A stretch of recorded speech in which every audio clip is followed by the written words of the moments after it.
Welcome to another episode of Courageous Healing. I'm your co host and producer, Victor Escalante, and joining me today is Adele George. Adele, how are you doing today? I am fabulous and happy to be here.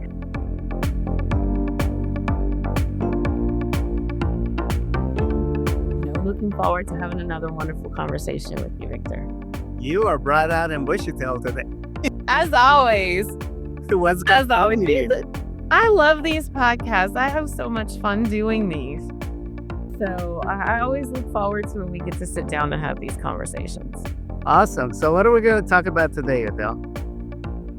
You know what, Victor, I've been thinking about this, and I think it's high time we talk a little bit more about you. I want you to tell our listeners a little bit more about your background. I know you've already done that maybe early on, but I want people to understand your background and not only what you've been through, but your background and how that plays into the trauma healing journey. Because I think it's important for people to understand why we're doing this together. And I think it's important for people to see that we do have a lot of really great things coming in the future. One of them, hint, hint, is workshops. And so I really want people to get to know you because they've heard me talk. And I just want you to talk about your knowledge base, your certifications, and then, of course, like the healing journey and what you've done to see other people heal and your own healing journey. Sure. Very happy to do that. So, in my experience, Adele, I was born into a family of serious dysfunction. My mother had a history of being with men, the wrong men. She ended up with my stepfather. That they had a very toxic relationship, and so growing up, I was exposed to a lot of verbal fights. There wasn't any physical violence, but just the emotional stress that I would feel as a kid, Adele. I remember thinking, I can't wait to grow up to get the hell away from this because it was so stressful to be under that household to where there was constant fights and constant sneering at each other. That us kids, I have five siblings that we were caught in the crossfire, and of course, your typical Mexican family. There was alcoholism. Excuse me. There was all kinds of gossip that would take place about extended family members, and I remember growing up how I just hated that, and I wanted to get away from that. And I often wondered if I was switched at birth because I totally did not identify with my family. And as a matter of fact, 1 week after I graduated from high school, Adele, I got my own place. Okay, you talk about how you were self sufficient and you cared for yourself. Well, if I had the freedom to do that, I would have done the same. But I had to wait till because I lived on a ranch. It wasn't like you could do much about it. So I moved out on my own and started my life's working journey. And eventually, I was recruited into a religious cult where there was a lot of emotional and mental abuse. Okay, there was a lot of mind control and manipulation, and so I traded. I They love bombed me, and I considered them my surrogate family, and then they became just another version of my family. In our previous episode, Adele, we talked about how our upbringing tends to set us up for the decisions that we make in life, the lifelong decisions that we make in life. In my case, that's how I ended up being recruited into a religious cult because being love bombed at first. Yeah. So then I found myself depressed and lacking clarity to think. I couldn't even think. I couldn't even articulate a coherent thought in my mind. And so that's when I was exposed to NLP, and I was fascinated because of how fast it worked. By doing a simple 5-minute exercise, I could change my emotional state. And so I was fascinated, and so I went out and bought a couple books, started reading. Of course, NLP is really hard to understand on your own. Now there's thousands of books, and there's literally millions of books. And but back in the early days when it was first getting started, there was very little reading material, and what was out there was really for clinicians. It was really for therapists. Okay, Right. Well, I so think first, before you go any further, you need to say what NLP is. yes, NLP is neurolinguistic programming. Neurolinguistic programming is the synthesis or the combination of elements that come from cognitive psychology, from family therapy, from clinical hypnosis, and from systems theory. Okay. So this is a very comprehensive set of tools. It is a form of psychotherapy, but it is not psychotherapy in and of itself. It can be psychotherapeutic, but it is not. Is it in the infancy?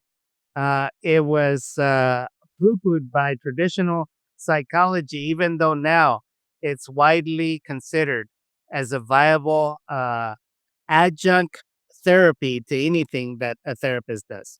Yeah, it was. And I've trained a lot of therapists over the decades that Yeah. they were able to be more effective in working with patients as a result of having the NLP skills.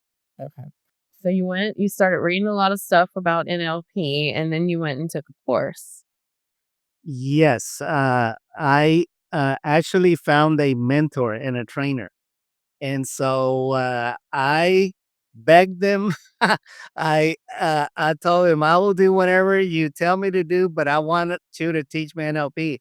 So I became his little slave. He was a Methodist minister by trade and a school counselor. And so what I did is I started helping him by doing translating work because he was working with a lot of Spanish speaking families back then. So I did everything that Larry told me to do. I did because again, he put me on a mentorship program, an apprenticeship program to where he was teaching me NLP, and he was teaching me in a style that you don't find today, to where you sit in front of a person and you ask them, not knowing anything, you try to get to the problem of what they're experiencing, and again, you're left on your own. And then after you realize that you don't know what you don't know, then he gives you little by little, and you begin to use those skills. It's just amazing how a Mm. person's mind opens up to you because again, you have the skills in order to get into getting the information that you absolutely need in order to help them. Right. So now you're certified in NLP. I'm certified, fully certified in NLP, and I felt great because through the certification process, you actually work on yourself and you acquire really great skills. So I was able to fast track my success in any job that I had because again, I was very skilled at NLP. Mm. So of course, Bandler, one of the originators of NLP, says that highly creative people tends to stay highly creative, and so I wanted more. So I went on to get my master certification, postmaster certification, then I got my trainer certification, and then eventually I got certified in Ericksonian hypnosis, which is the gold standard of clinical hypnosis. Okay. Awesome. And that's how having that set of skills now allowed me to go into working with offenders on probation. And I worked with adult probation in El Paso for 10 years.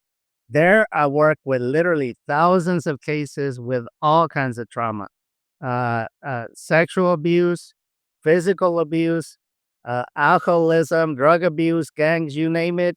And I was working with offenders, creating reform programs for these individuals. Mhm. That's really awesome. So, what are some of the experiences that you had as you were working with these individuals that really um cemented that the healing journey that you, because not only we know that NLP can help, but once you're starting to apply this, then you start seeing people on their healing journey. So, not to, because I want to stay within the idea that you've helped them find their way through this. So, what are some experiences that you've had not only for yourself but with others? Sure. So let me tell you how this actually got started. One of my clients was a director at adult probation, and she had actually just completed her certification training in NLP. She had the training, but she didn't have the skills. As you know, you may have the book learning, you may have the classroom instruction, but you don't have the experience to know how to use these sophisticated tools.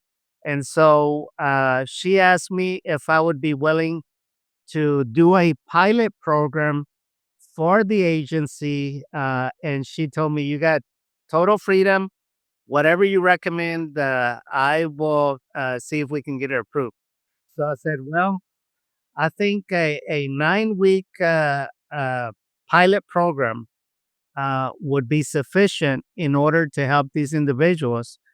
And so sure enough, it would be like 2 hours a week, and it would be spaced out over 9 weeks. So what we begin to see, Adele, was just mind blowing. It even surprised me because what I started to see almost week to week to week, there was constant improvement. The women that were in this group, they started to show up with makeup, whereas they started slovenly, with no makeup and slovenly dressed, and so they were dressing up for class. And the guys had a totally different mindset of being more conscious and making better decisions. And again, because they were under probation, their adult probation officers would manage them week to week. We started to get reports that they were also more compliant. They weren't acting shady. They weren't suspicious. And so out of that, I was able to get a year contract, which again was renewed year to year, and that's how I stayed in the system for 10 years. So in that system, within that 10-year period, Adele, I got to see all kinds of cases of trauma. And again, a lot of these people had never had any professional help. Okay. They were on their own. I'll give you a couple of specific cases that come to mind. There was one man that was really bitter and angry towards God, himself, and life because because what had happened to him was that a person in killed his daughter in a head-on accident because he suffered a epileptic seizure, and again he lost control of the vehicle, slammed head on into his daughter and killed her on the spot. So again, there's no, that's just an accident that there was no way that he could channel his anger. And so he started drinking in an effort to self-medicate, and he never got professional help for this. Did 2 years in prison after getting 3 DWIs, and so he comes out of the system. And so as a result of working with him, I was able to get him to release the pain and the trauma, and he was able to reconnect with his poetry. He was a great poet, and he would bring me some of his writings, and I would encourage him. I would say, you know what, you're really gifted and talented, and you just don't realize how gifted you are. I encourage you to continue to write because someday you will have a book that is published with all your poetry. And I wouldn't be surprised. I lost contact with him, but I wouldn't be surprised if he was able to do that. Oh, that's wonderful. I mean, and you know what? You're working with people who never had, most likely never had people that cared for them. that look Exactly. out for them. And Exactly. so, let alone the fact that you stepped in with this wonderful way of helping them through their healing journey, you were a person who actually gave them the nourishing attention that they needed and gave them some guidance that they needed that they can look for. And you actually then in turn served as a mentor as well. So Exactly. I think tell that's people beneficial. I was a stand-up comic. I was a surrogate father. I was a therapist. I was a minister.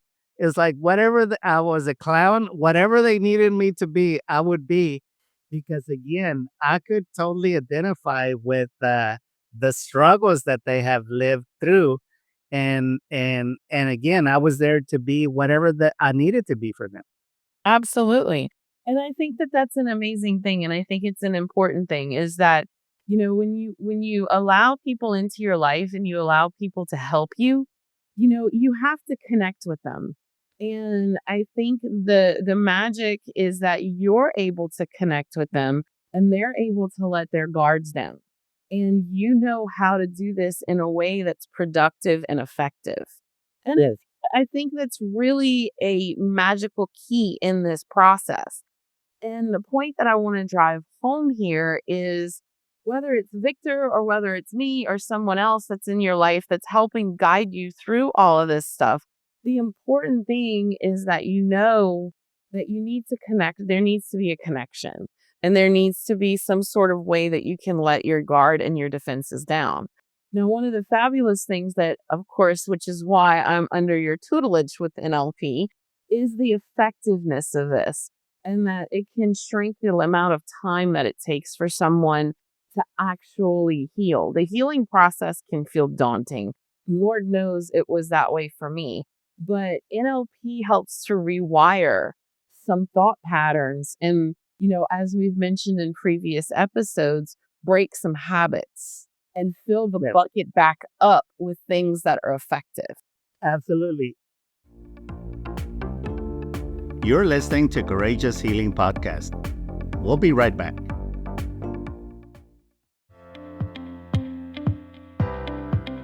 Looking for the perfect soundtrack to bring your project to life?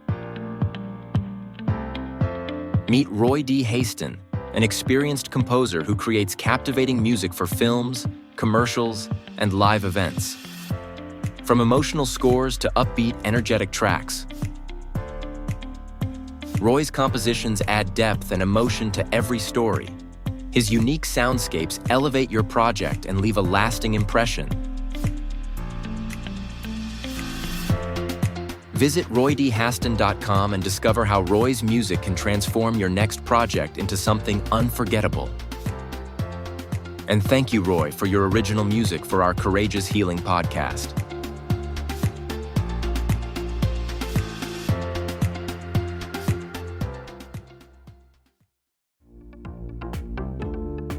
We now return you to the Courageous Healing Podcast. In one session, Adele, I've been able to, no two cases are alike, okay?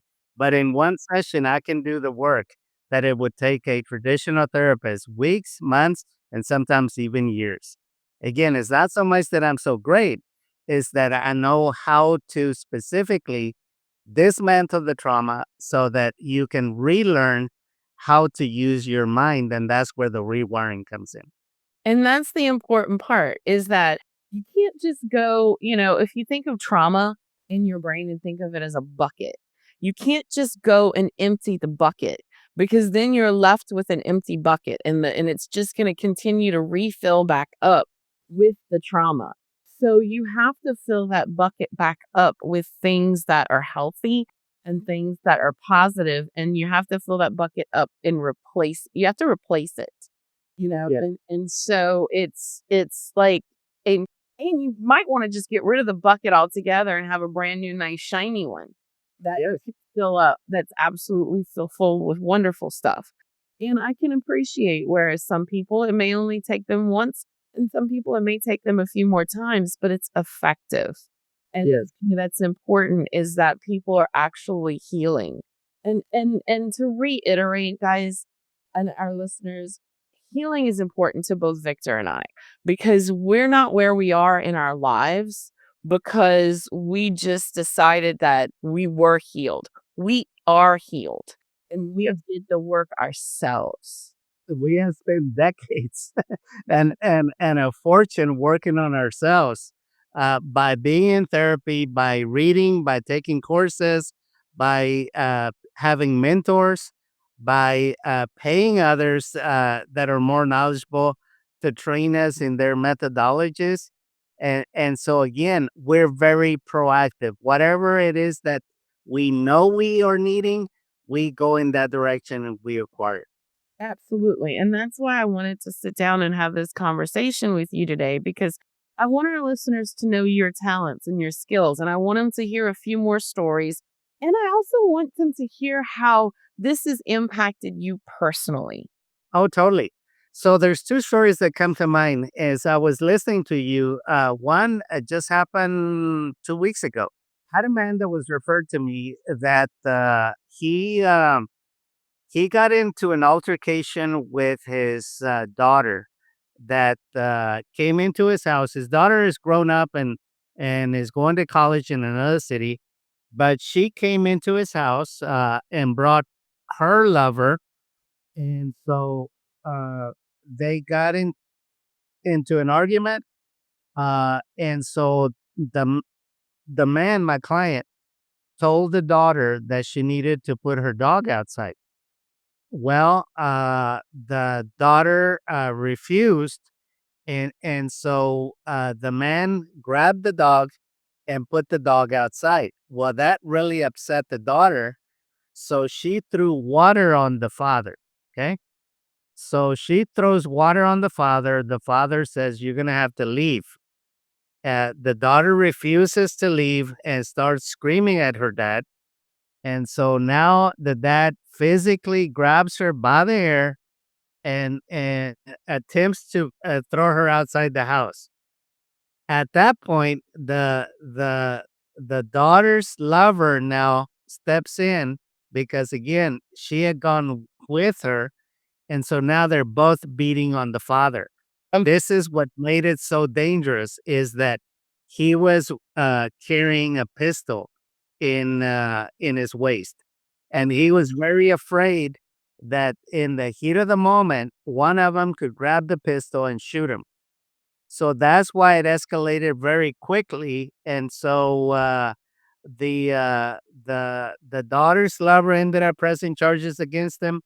He came to me, of course, feeling ashamed, feeling remorseful, feeling guilty from what transpired because that was out of character for him. Now, Mhm.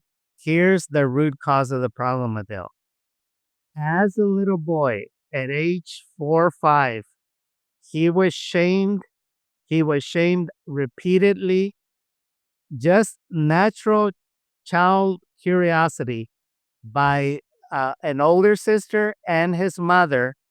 And so this constant bullying as a child repressed his natural development of a healthy male identity. It's like he didn't know what it was like to be a an adult and responsible adult male. And so he was totally clueless as far as what's okay, what's not okay. And of course, the perfect storm was that in the wife, because she ended up, she was so amazed at the transformation with the husband that she came to see me because she was even considering divorcing the husband as a result of this.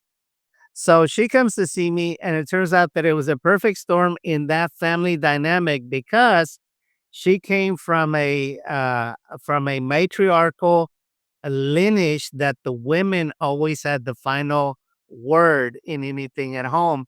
And so again, she always had to put him down and have the last word. And I explained to her that that's not the way that you carry on a healthy relationship to where you're both parenting on the same page as opposed to fighting him and minimizing his decisions and then letting his three daughters get away with whatever they wanted to do. Make a long story short, the family is together. The father was able to have him read a book from a library as he's walking out. I said, "You need to read this book." He got into the book. He has completed the book, and he says, "I feel so much better as a result of really understanding what a healthy male is in and what how I was really lacking, and how now I can be firm with my decisions, but not be a tyrant." So again, my point that I want to tell in this telling this story, Adele, is that every abuse story has a root cause. Just like in your case, and just like in our listeners' case, everyone has a root cause, and you hate the root cause, but you don't necessarily have to hate the person because they are broken and they weren't born that way. And if they were born that way, it's because genetically they were programmed to be that way. Right. And I think you bring up an interesting point with that I just want to touch on for a quick second. Not to really stray away from the topic, but there's a people get very frustrated with the notion that they have to, quote unquote, I'm making air quotes here, they have to heal. And when it comes down to it, men and women, they get angry at the notion that they have to do something because they've been wounded or they've been traumatized or something has happened to them in their life. And that in order for them to have a more successful and productive life, or at least a life that is stress free, that they have to make the effort to heal. And sometimes, in some cases, people don't have the time, or in other cases, people just don't want to do it. And I think it's important to really reiterate in something like this, where you do, it doesn't have to be a complicated walk. It doesn't have to be a hard walk. You can approach healing from an optimistic perspective, which I think, look, guys, Victor and I are, we're snarky and we're smartasses, but we're inherently optimistic. It's our nature. We see Yeah. the best in everything and everyone. And we do it to each other, even because when we find one going one way, then we're like, no, but you can see it this way. And we bring each other back. So I really think that, I don't want people to look at healing as a daunting task. I don't want Yeah. people to look at it as, yes, you're going to feel some pain, you're going to feel some trauma, you're going to relive some things, but you have to understand that, first of all, don't go through your healing process alone. Secondly, it's we've all done it, and we want you to be here with us. We want you to feel what we feel. We want you to enjoy feeling happy and content and healed. If it's possible for us, it's possible for you. Okay. Absolutely. Now, get this, Adele. That was only one session with this man, one session with the wife. Okay. Wow, just one session. They're happy campers. Okay. They're happy campers, and the man was expecting a long-term therapy. I said, no, it's like for the particular problem that you brought me, we're done. I said, nothing is a problem unless it's a problem. Don't go looking for problems where there are none. Okay. Don't go start shit. Healing, yeah, healing does not have to take years. Healing can happen in an instant, Yeah. depending on what the problem is. Yes, exactly, exactly. And I wholeheartedly agree with you, and I'm happy to see that they're now having, a wonderful marriage together, and it's probably a whole brand new marriage that they've never experienced just from taking the time to do some soul searching and allowing you to do what you do best. That's exactly right. The wife was projecting onto the husband a lot of the anger that she had reserved for her father that abandoned her mother when she was a child. So again, there was a lot of anger that in that lineage that had not been processed and worked through. And so that's what she brought to the relationship. And of course, that was a perfect storm. Exactly, exactly. That's just so wonderful. I love hearing that. And I mean, these things have impacts on you as well, you know. Absolutely. So, how it impacts me is the feeling of knowing that you're living your purpose is priceless. I was recently commenting that to a close friend of mine because I want to read you a text that this gentleman sent me. Uh, and again, I said, "This is what I live for. This is what makes everything worthwhile." This is what he wrote. He says, "Good, wonderful afternoon. We in parentheses really appreciate your intentional support. Your work support is and will continue to be the catalyst, bringing forth families that we are breaking old molds and creating the actions this world so very much needs. Thank you." Again, that's just gold for me and a confirmation that I'm doing what I'm meant to do while I'm still alive. That makes me feel all squishy inside. I love that for you, Victor. Thank you. Thank you. And that's the thing, guys. I mean, we do this and we're here and we're doing this because we want to. And, I've hinted at the beginning of this episode, there's a hell of a lot more coming than just this. But Victor and I have been talking extensively about creating workshops because not alone that I am working under him as his student to be taught NLP, I have my own modalities that I bring to this that are extraordinarily complementary to what Victor does. So we're sitting here and we want you guys to have the best life. We don't want people to live, and especially people that have experienced trauma. It's what we went through and it's what our passion is. And I really want to be clear and say that when we talk about people that have experienced trauma, our passion is not only people who have been abused, but we're also looking at abusers as well. Yeah. We are here and we want to support people who want to redirect their lives. So that's why I thought it was so wonderful and so important to sit down today and really talk about what it is that you bring to the table, because you've got how many years experience in this now, if you want to mention? I'm giving away my age, 4 decades of working with NLP. Yeah, so you're at your expert level. This is not something that it's something he's dabbled in. This is something he's done for a lifetime now.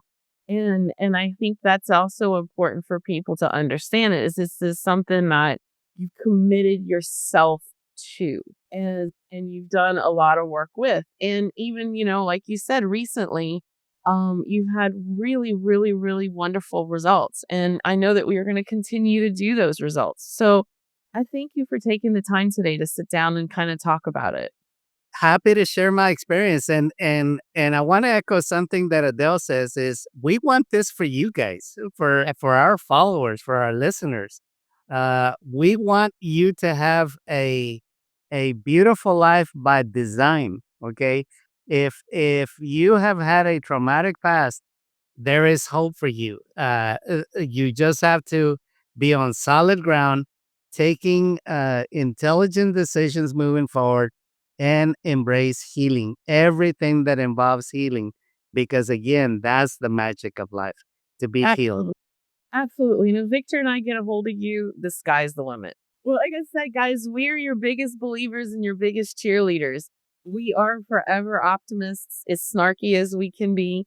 We have a sense of humor, but we are forever optimists, and we believe that you can achieve. So, and we believe that people can have a better place and they can have a better being. Absolutely. Well, that's going to do it for today, listeners. Any final words, Adele? No, thanks for dropping your knowledge and sharing this with our listeners today. Guys, stay tuned. We'll have some other announcements coming real soon that I know you guys are just going to be really excited about. Yes. Until next week, go out and have a great week. Bye, guys.